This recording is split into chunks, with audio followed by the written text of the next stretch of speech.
First, to that volcanic falling out between Rotimi Amaechi and Nyesom Wike, an explosion that shows no signs of cooling down after the latest round of eruptions in plain sight on television and on social media. Furious accusations of ingratitude on both sides have come thick and fast as the two men traded insults earlier in the week, upping the ante and escalating the abuse wherever they could. They seem to be saying to each other, if you hit me with a stick, I'll hit you with a sledgehammer. 8 years as Speaker of Rivers State House Assembly, 8 years as Governor of Rivers, you never talked about hunger.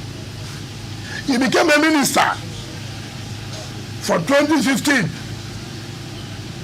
to 2023. 8 years, super minister, transport, where you were borrowing money for exit bag loans. You didn't talk about hunger. 2 years you have left office. I'm in coalition because I'm hungry. You're only hungry of power. And that's just failure on his part. How do you look at it? How do you insult Nigerians? How do you trivialize the issue of hunger or poverty? Why do you do that? You're insulting Nigerians. You joined Atiku. You joined Alpha because you are hungry. Have you not insulted Nigerians? Just that you can't stay out of power. That's the hunger. You can't stay out of power. Nobody made me governor. God, Dr. Peter Odili, and the Nigerian judiciary. Nobody. And as journalists, nobody has ever asked that man that says he made governor, how did you make this man governor? Right. Nobody has ever asked that question. Two. So how did you become governor then? I don't know. I went to court. Lateef Pabemi is my lawyer. He's not the Attorney General, so you should ask. So that's one thing that needs to be made very, very clear. Two, it is not true that I'll call him Mohammed Bello Adoke flew all the way from Abuja to Port Harcourt. That Wike asked me to make him Commissioner for Finance. And I said, no, he has to work under me. I want him as Chief of Staff so I can supervise him. I didn't offer him Commissioner for Finance. You see, I'm saying this because I don't want to join issues with children. Sure. I don't want to join issues with children. Now we're finished with political politics. Can go to social questions? Vintage Rotimi Amaechi there, and before him, vintage Nyesom Wike. Well, watching all this, our guest commentators, and tonight they are the public policy analyst and development expert, Abba Kaka, the development expert and business and economic analyst, Dr. Taofiq Raimi, who's a member of the ruling APC party, and from our off-site studio, the public affairs analyst, Mazi Nnamdi Dixon Iroegbu, who is both a member of the People's Democratic Party and an obedient. Gentlemen, thank you very much indeed for joining us. Let me start with you, Dr. Taofiq Raimi. This week we've had a front row seat to a very bitter and very public spat between two former governors of Rivers State, Rotimi Amaechi, Nyesom Wike. I have to say that I think Rotimi is in your party, the APC, and Mr. Wike is still straddling the fence, but most people rather think he's in the PDP. Well, what's your assessment of this latest falling out? Okay, thank you, Chaz, and thank you to all our viewers across the globe. The incident that you have actually captured between the current Minister of FCT, His Excellency Nyesom Wike, and the former governor of Rivers State, His Excellency Rotimi Amaechi, actually put to question some of the fundamentals that we need to address as a country. Of course, the two of them, from what I can see and summarize, they are just looking for political supremacy. That is the way I look at it. When they were working together, when they were friends, Nigeria didn't hear so much noise about how things are working between them. But immediately there's a fallout, as we could have observed. now they are talking about things that shouldn't have come into the public, if not that they are looking for political supremacy. For the Minister of FCT, Barrister Wike, of course, I would say that, honestly, most of what he talked about are facts, as far as I can see. If you notice from the clip which you have just played, he talked about the fact that someone who has spent almost 24 years in the political corridor of Rivers State and Nigeria, that is talking about His Excellency Rotimi Amechi, now saying that he's hungry. Where are all the savings that he made when he was a governor?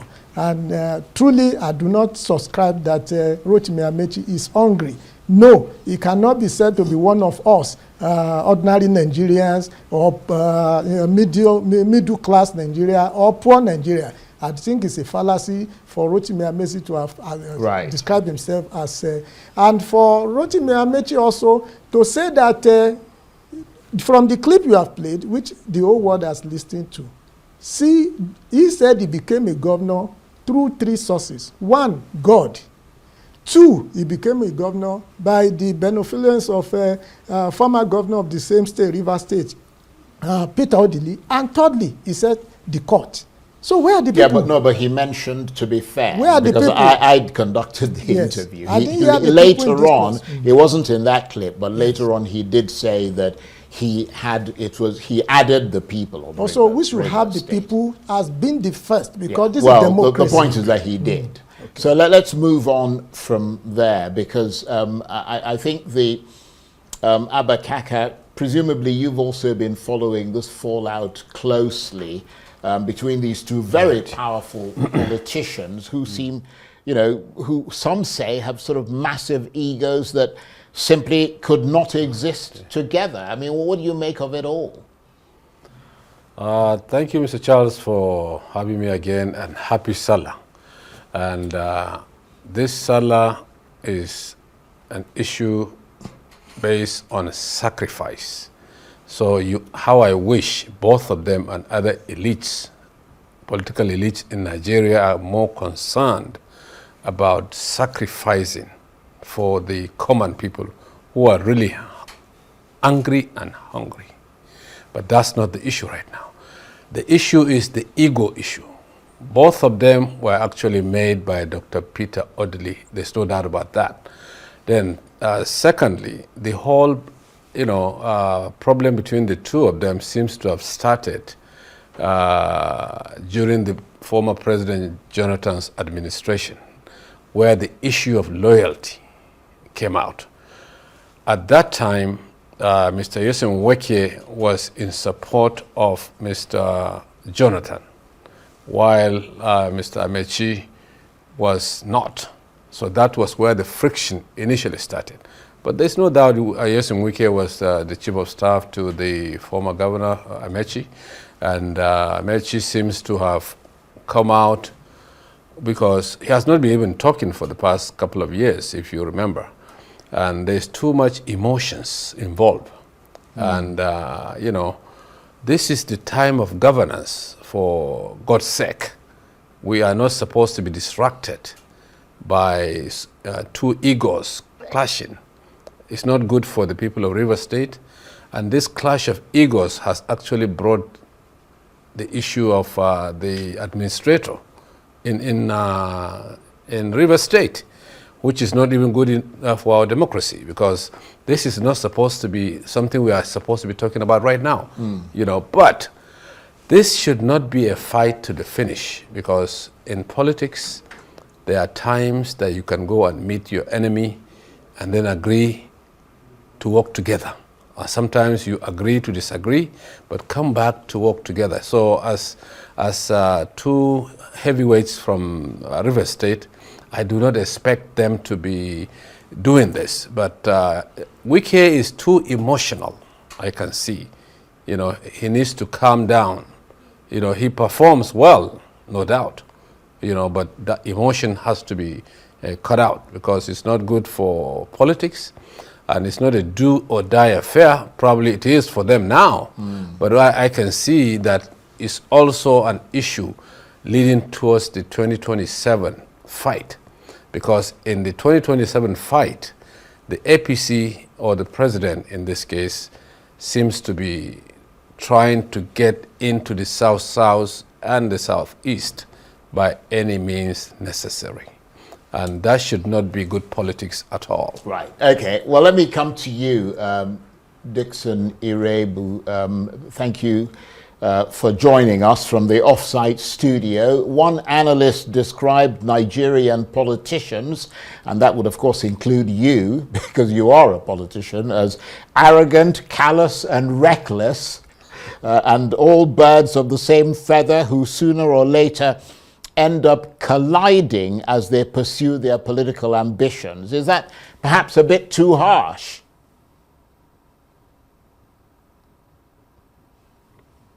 We can't hear you, I'm afraid. Something's happened with the sound there.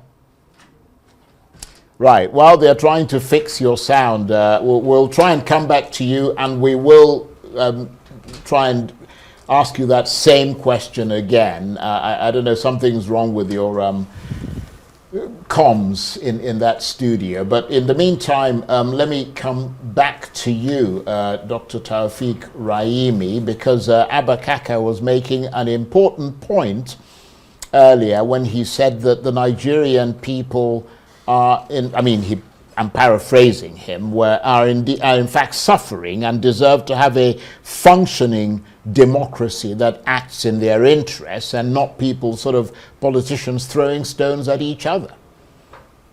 Yeah, that is quite, that was why initially I talked about whether the Minister of FCT, Johnson Wike, or Rotimi Amechi, laying better credence to those individuals that made them as governor of their state, which is an example of many other states in Nigeria, rather than the people.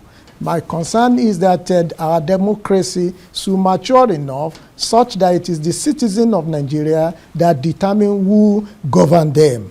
Yes, of course, it's true that the two of them are trading wars and beyond that. But what gladdens my heart is that for the Federal Capital Territory Minister, governance has not stopped. The Minister of FCT, we all have evidence to show that he has credibly performed so far in the area of infrastructural development, in intervening even in satellite towns and cities, which agree with my over the time appeal and advisory to various governments at the national level, that we should decentralize development into suburbs, into districts that are away, not just at the city center. Okay. So this is how we need to move forward as a country. Okay. Well, let me. Sorry, I don't mean to interrupt you, but we've got to, trot on, as they say. Let me come back to you, Mazi Iroegbu. I understand. Yeah, we can hear you now. And that question was somebody describing Nigerian politicians as arrogant, callous, and reckless, and all birds of the same feather who sooner or later end up colliding as they pursue their political ambitions. And my question to you was whether you think that's a bit too harsh or whether that's an appropriate description. It's an appropriate description for the bourgeois in politics, those who are being discussed now. It appropriately describes them. It also reminds me of Dele Farotimi's book, where he said, "Don't die in their war." These two people were products of PDP. The party made them what they became within the political arena, and they decided to, jump ship. Well, the Honorable Minister for FCT has not jumped yet, but then, of course, we know that most of what he has achieved in this government is simply because of the tutorials he got from PDP. Of course, he's about the only performing minister under the APC administration of President Tinubu at the moment. But their conflict, their exchange of words, they know what their issues are. It's whether it's personal or not is for them to decide. But you see, for me, I was taken aback a bit with some of beyond the response that Wike gave to the Amechi 60th celebration where he described himself as also hungry. Indeed, Nigerians are hungry, but that statement at his 60th birthday celebration, I don't know whether to accept that indeed he is hungry. Wike may be apt to say that Amechi's hunger, that is Rotimi Amechi's hunger in this instance, is not particularly food, but hunger for power. I can agree because for me, I felt slighted as a Nigerian who is the one truly, who represents truly the ones on the streets who are hungry. I felt slighted when the former Minister for Transportation said that he is also hungry. I want to believe that because they have gathered to want to grab power as they did in 2014-15, because without Rotimi Amechi in 2014-2015 forming that alliance with the current president and all of that, PDP wouldn't have lost in 2015. But they decided, like I said,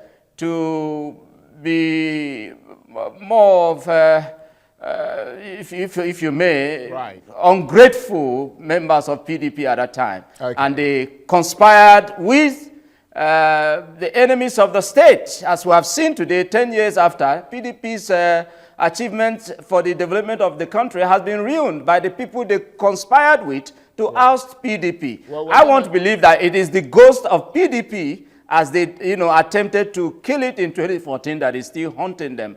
They know what they are doing, but it is not for us to die in their war. Right. Okay. I am not we'll going to come be part back to of, the issue of the position of the PDP today in a moment, but let's just quickly move on to the other broad side that Wike has been involved in, and because these days it seems like no one is safe, as somebody put it, from Wike's wrath. Not to be left out, PDP Board of Trustees member Olabode George called Mr. Wike an abomination after Mr. Wike described him as a spent force who was owing ground rent in Abuja. So are we witnessing the Nigerian version of the politician's derangement syndrome? And are we likely to see more of the same between Mr. Wike and other political heavyweights? So let me come to you, Abba Kaka, because this week Mr. Wike also laid into Bode George, who laid right back. Charles, I thought you would have called me that very moment, being that it is my party you're discussing. And these are two giants in my party. How did he leap in from the offside studio into a perfectly private discussion that I'm having here in the main studio? You're supposed to wait your turn, young man. That's right. So, Abba Kaka, please. I'll come to you in a minute. You see, this thing of power at all cost is, you see, the PDP is like an extension of the ruling APC now, and so we don't have a real opposition in the sense of what democracy is all about. Where you have PDP members at the highest level will not be able to discipline one of them who happens to be working clearly and openly for the ruling party. So that tells you, a friend of mine was asking me the other day, why is it that Wike cannot be expelled from the PDP? I said, well, that's the $1 million question. Well, and we're all mystified. Exactly. The simple answer that I gave him was that those who were supposed to expel him are being paid by him, probably. My guess. But anyway, coming back to Olabode George has been a senior member of the PDP for a long time, but this rancor and then hitting each other at that level is not the best for Nigeria. Okay. We've got to move on. Let me come now to you. I mean, I'll come to you in a minute, Dr. Raimi, but because I need Mr. Iroegbu to answer this question. How much concern do you have, or should we have, that Nyesom Wike seems to have too much power over not just Rivers State, but Nigeria's main opposition party, your party, the PDP, as well as possibly the presidency, and some have suggested even the president himself? Charles, Wike does not have too much powers in PDP. It's just the mistake of the party in 2022 of not zoning the ticket to the southern Nigeria that is still haunting the party. That's the truth. And the talk about Wike talking about highly respected elder of our party, leader of our party, a member of the board of trustees of our party, Chief Bode Judge. He is, and he will admit, if at the time he is sober, I'm very sure that Wike himself will admit that he is a political godson of Chief Bode Judge. The arrogance you talked about and all of that is what is playing out. When they say power corrupts and absolute power corrupts, absolutely. That's what is playing out, because if not, why will Wike do what he did the other day, attempting to embarrass the party by sealing the Wadata Plaza and all? I just thought that that was too extreme, because no matter what it is that he has as grouse with the leadership of the party, because indeed in 2022, if you recall, the 17 southern governors, irrespective of their political affiliation, had an agreement that power must come back to southern Nigeria in 2023. And Wike, of course, is where he's holding on to tightly. And I agree completely with that. And that was our position, that the party ought to have done the right thing. Because if PDP had done the right thing in 2022, APC had no reason whatsoever to come back to power in 2023. So indeed, our party is not owned by any person, and nobody is bigger than the party. However, like I said, it is that mistake the party made in 2022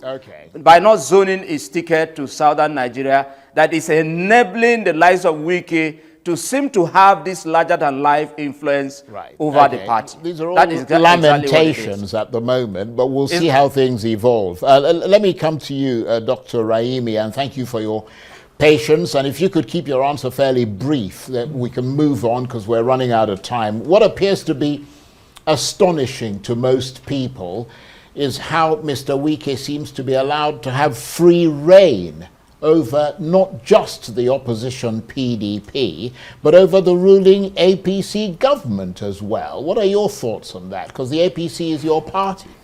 Okay, thank you, Charles. You see, one thing that we should acknowledge in our own party, the APC, is that while we want to play politics, we identify competence and contribution people can make towards achieving the renewed hope agenda of Mr. President, His Excellency Bola Ahmed Tinubu. You can see that not just His Excellency, the FCT Minister, has been accorded high regard and respect for the role they are playing in achieving in delivering the goals of this administration by the President. Just yesterday or day before, the President acknowledged even the Minister of Works. He has also acknowledged the Minister of Interior. He has acknowledged Minister of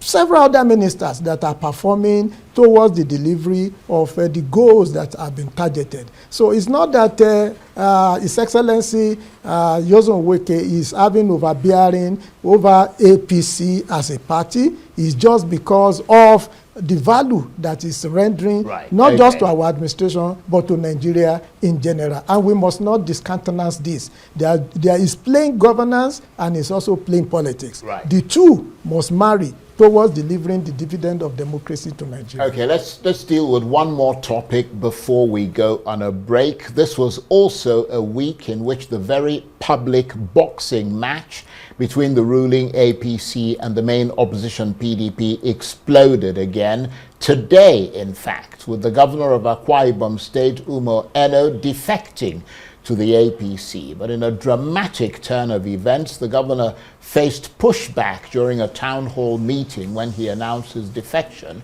and was met with resounding, thunderous opposition from the crowd. And I think it would be your turn, Abba Kaka. What does this heated reaction from the crowd tell us about the road to political realignment in a state that's been solidly PDP since 1999? Well, what is telling us, or one of the things that is telling us, is the fact that these defections are not normal, they are strange, and something is going on. Therefore, and secondly, is telling us that the political heads or the political leaders of the states, such as the governors, can defect, but Nigerians within those defecting states are not with the governors. That is a very clear indication of what happened at the town hall meeting in Akwa Ibom State. And there was even another video of the last defection as well, where the former vice presidential candidate of the PDP that defected with his governor went to an event where he was supposed to have told them why he was defecting. The same kind of problems happened. So technically speaking, you know, Nigerians are very, very smart people. You can do whatever you want to do, defection or whatever it is going on, but indeed the grassroots are really not happy. That is the truth of the matter. And the president needs to rejig the way he is moving. There is really hunger in the land. Even as I was coming to your studio tonight, I saw people that I see always on the streets of Abuja flooded. And two of them were actually knocking at my window as I was coming here. There are problems, and these people are coming from states where insecurity pushed them out. They could not stay in their own villages and towns, and things are really... And they've been left on the streets. They have been left on the streets, and when the Minister of FCT was asked at the National Assembly to take care, because these are residents of Abuja now. You know, I predicted 4 years ago that this thing is going to happen. Right. And it did happen. And if they are in Abuja, the budget of Abuja needs to cater for them. Right. Because exactly. Well, that's a slightly different topic, Yes. but I understand the kind of relationship or connection that you're trying to make there. Mazi Iroegbu, obviously we also understand that some of Umo Eno's cabinet members resigned in protest, so this appears not to be just an emotive issue, it's also a politically divisive one. But how much should this latest defection by a PDP governor worry the PDP? Charles, indeed the PDP should not be worried, especially about people who didn't earn the space, the position they got, like the current governor of Akwa Ibom State, who is said to have defected to the so-called Progressive Party for his admiration for the president. Because if he earned this seat that he's currently occupying, he wouldn't have been telling the cock and bull story. He would have felt the pulse of his people. It's not about the people, it's about self. Whatever it is that he's trying to protect, we don't know yet, time will tell. But should the party be worried? Oh, well, we should feel a bit of it, but it's not exactly about these governors. It's about the people. If PDP reinvents itself and corrects the mistake it made in 2023, these same people, quote me, will be returning back by the time the party returns back to power come 2027. But the truth is that I'm very certain that from that crowd where he said he has defected, he felt the rejection from his own people, telling him that this is a mistake that he's making. But unfortunately, they said, whom the gods want to kill, the first make mad. So many of them who are defecting today, they are deafened by the gods of the land, and soon they will know that the people will reject them by the time they will be seeking their let me come to you, next time. Dr. Taufik Raimi, and as briefly as you can, because you are here under the umbrella of the ruling APC party, and many people seem to think that Nigeria is now irreversibly on the road to a one-party system, and that it certainly looks like the APC is hoping to storm, well, at least believing that it'll storm back to victory in 2027 if things continue along this track. Your thoughts briefly. Okay, Charles, my thought is that APC, we are glad to receive new members to our party. And we will give, at national, state, local government, we'll give equal opportunity to everyone who identify with our party. There are reasons why people are defecting to our party. It's not because we just want to turn Nigeria to a one-party system. Like the governor we are talking about today, Shakespeare says there is no heart with which to read my construction on the face. The governor said he is defecting to APC. It's a progressive move. He wants to identify with the national politics. And let me tell PDP and anyone who cares to hear, you see, since 1999, no one can become the president of Nigeria without belonging to a national party. And that is why you will see Obasanjo in 1999, PDP. You will see Yar'Adua, PDP. So South, and Southeast. If after 8 years of President Tinubu, the power will go to the North, by the time the North covers their home time and it comes back to the South, it will now be that it is either the Southeast or South that will produce the next governor, the next president. And these people that are defecting now from South, and Southeast, I am seeing clearly, I see a vision that they are preparing that they cannot become the president of this country if they do not identify with national politics. So there's still nothing wrong completely. When PDP was in power at the time, they controlled more than 30 governors, 30 states governors. As at that time, nobody talked about Nigeria drifting to one-party system. We should not just fill our ballot paper with a lot of alphabet combination.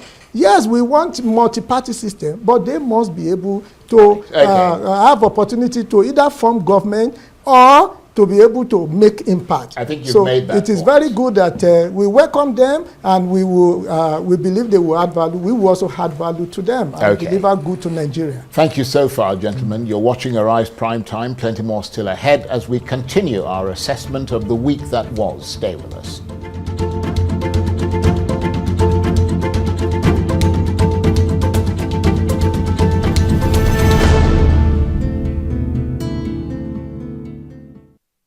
Welcome back to Arise Prime Time, where we offer perspectives on the news and talking points of the day. I'm Charles Anyegolu.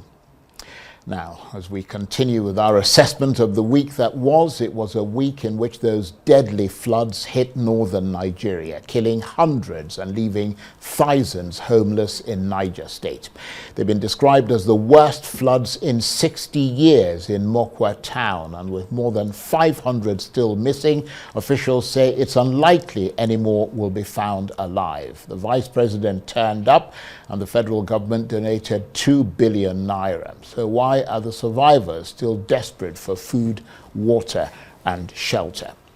And still with me, our guest commentators, the public policy analyst and development expert, Abba Kaka, the development expert and business and economic analyst, Dr. Raimi, who's a member of the ruling APC, and from our offsite studio, the public affairs analyst, Mazi Nnamdi Dixon Iroegbu, who is both a member of the People's Democratic Party and an obedient. And I can't quite remember who we spoke to last, but I think we spoke to you, Dr. Raimi. Yes. So I'm going to come to you, Abba Kaka. Give us your thoughts about the horror that's unfolded in those floods in Niger State. So many lives destroyed as a result. Yes, actually our condolences goes out to the families of those who lost their loved ones. We're talking about 200 people dead, Charles, and 300 to 500 missing right now. So we are talking about total of about 700 people missing or dead. This is totally unacceptable. And actually the Nigerian Hydrological Services Agency has predicted this flood, especially in Niger State, but nothing was done to handle it.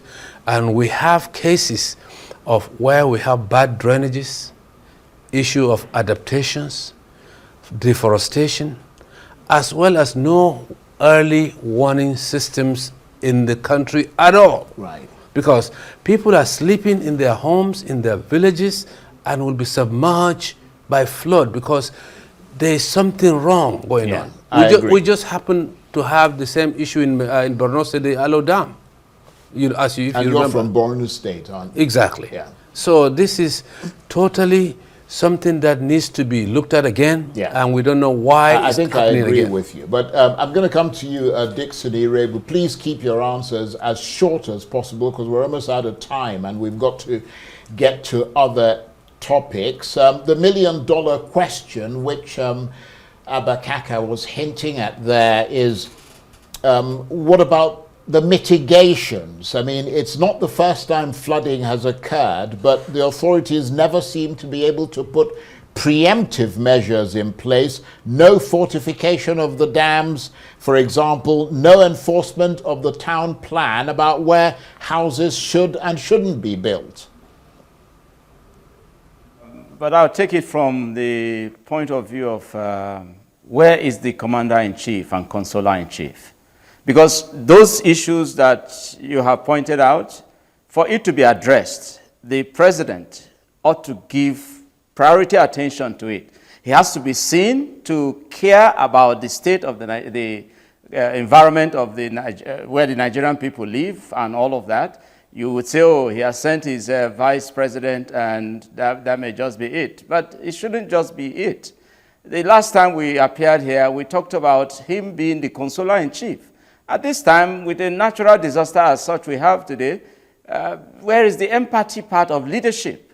This president, this leader doesn't seem to have it. And that's why it's worrisome when you see people said to be aligning and commending the leadership, bold steps, so-called, of the current president. It's very unfortunate because the leaders don't seem to care. If they cared, their leadership, being present at the time the people are also going through the crisis, as we're seeing today in Moka in Niger State, will now get attention. The right people will now look at what are the issues that caused this particular terrible disaster that is befallen. So right. I think sincerely at this time the president should be worried that he hasn't found himself. Right, okay. Well, let's be entirely fair, Mazi Iroegbu, because the vice president has visited, and in fact, the federal government donated 2 billion naira. Let me ask you, Dr. Taofiq Raimi, I wonder whether that has now properly kick-started the relief effort, because earlier the people there were complaining that they were given raw rice, which is something they don't need now because they don't even have anywhere to cook the food. Okay, let me also, on behalf of the president and APC and entire Nigeria, sympathize with the family of those who lost a loved one to this flood, and also to the people and government of the governor and the people of Niger State in general. My concern majorly, what I would advise, what I also want to see is that because of our time issue, is that the 2 billion naira that has been donated by the federal government, I would like to see how many houses will be built out of it, how many etc. will be built out of it, how many bridges, even market for the people in order to reconstruct what has been destroyed. So I would need to see that, and the timeline. Within 3 months, these houses will be there. So I also want to advise that the relevant agencies, both at the national, at the federal government and the state, should work with the Federal Ministry of Works as well as Federal Ministry of Housing. By now, we should even have template design or that we can build as prototype in places where these have occurred. Okay. Lastly, I would suggest that there has not been a punishment for, people dropping the ball. Every time we talk of the president, every time we talk of the governor, there are people that are supposed to have prevented this. Of course, flooding can be man-made, flooding can be natural. Yeah. In most cases in Nigeria, we have seen that some people, agencies, drop ball. What are the penalties that should be met? That's a good point. So this is, there should be local governments and things local government, state. Yeah, so that we can prevent similar occurrences. Thank you for that. Let's move on to the next topic, because this week Nigeria was revealed as the world's most dangerous nation for a woman to give birth. According to the most recent UN estimates for the country, 1 in 100 women die in labor or in the days following birth. That puts it at the top of the league table that nobody wants to be on top of. And the most recent figures from 2023 show that Nigeria accounted for well over a quarter, or 29% of deaths worldwide. However, the government says that efforts are underway to address this issue.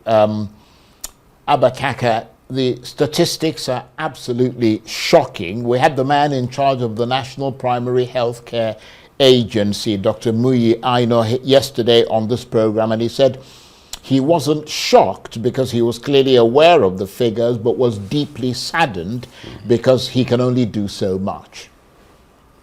Well, exactly. I saw him on your show last night.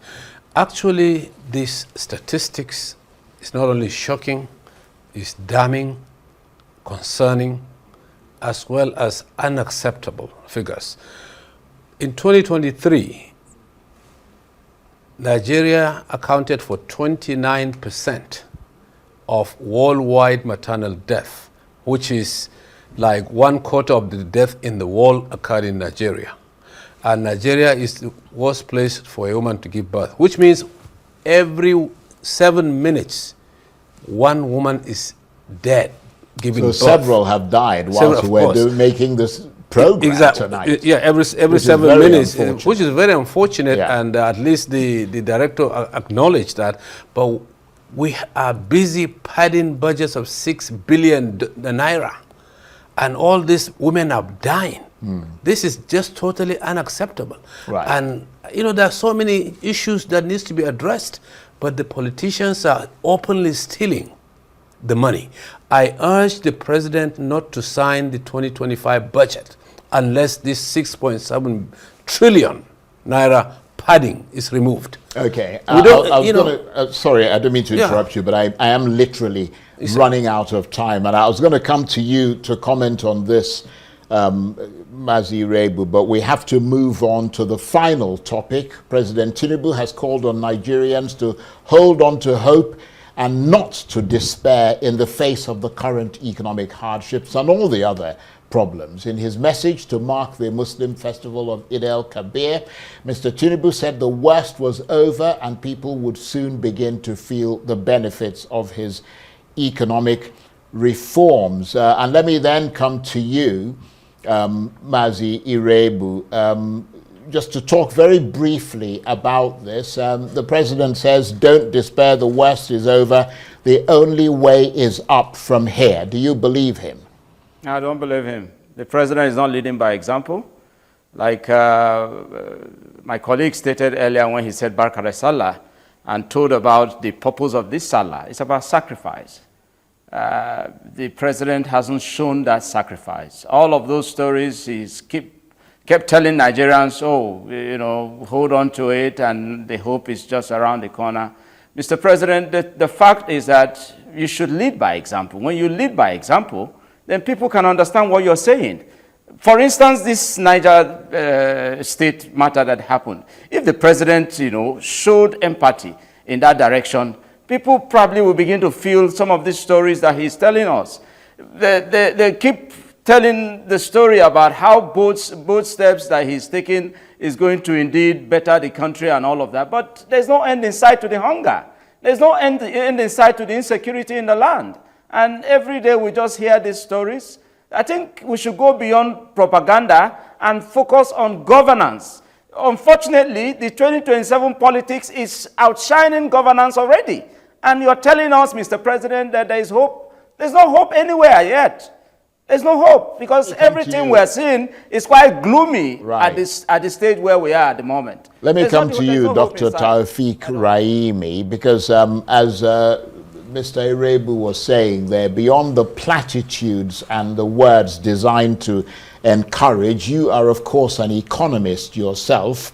What are the indices that indicate to you that the worst is past and things can only get better, not worse? Okay, Charles, the To me, I would summarize that the president is reconstructing Nigerian fortune. And it's evident, even if opposition, we wouldn't expect anything less from opposition to say things are not looking up.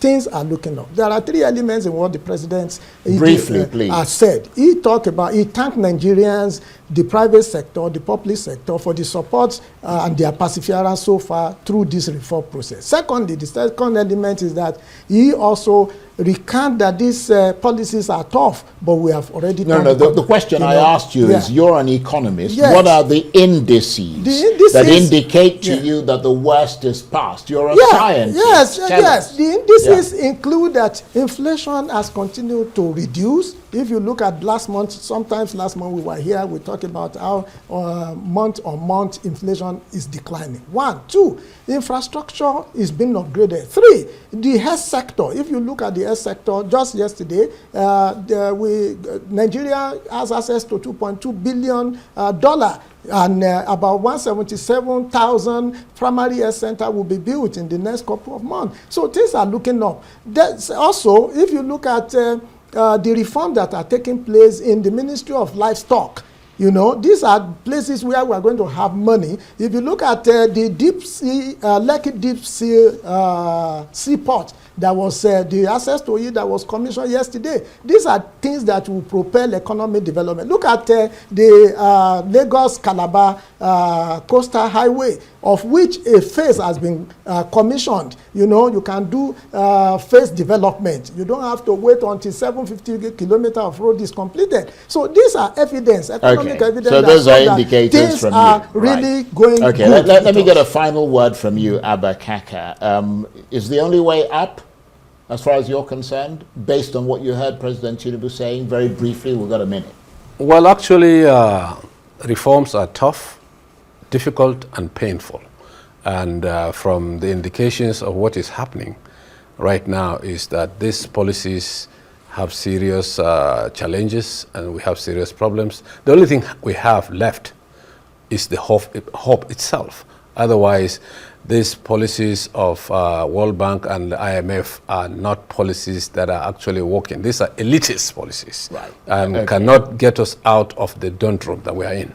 On that note, I want to thank you very much indeed. The public policy analyst and development expert, Abba Kaka, the development expert and business and economic analyst, Dr. Taufeeq Raimi from the APC, and the public affairs analyst, Mazi Nnamdi Dixon Iroegbu, who is both a member of the PDP and an obedient. Gentlemen, thank you very much indeed. That's it for this edition of Arise Prime Time. Join us again next week. From me and the entire team here in Abuja, bye-bye, and thank you for watching.